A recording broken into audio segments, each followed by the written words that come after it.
ਵਾਲਾ ਖੁੱਲ੍ਹ ਹੁੰਦਾ ਜੀ।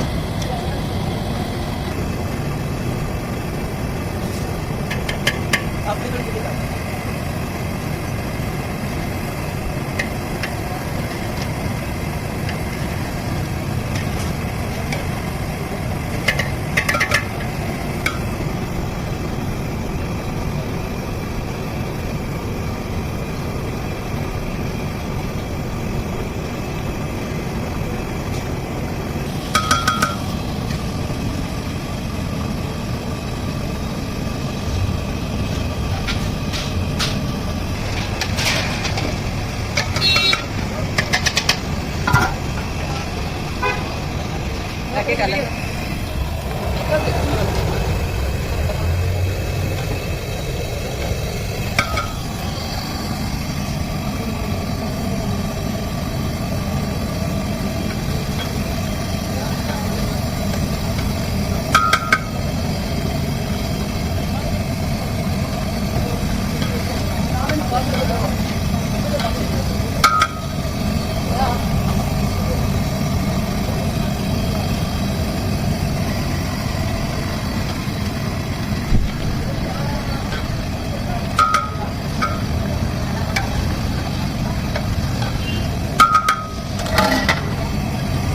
ਪਿੱਛੋਂ ਪਿੱਛੋਂ ਪਿੱਛੋਂ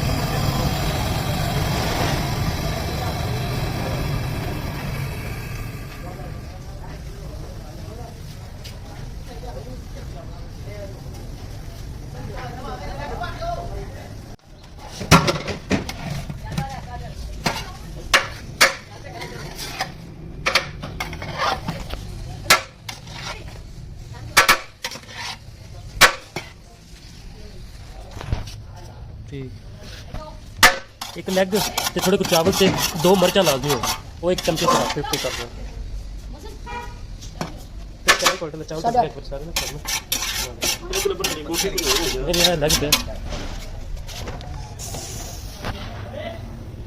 हाँ जी पिक्चर भी लेनी ताकि वो थंबनेल पे ला लो।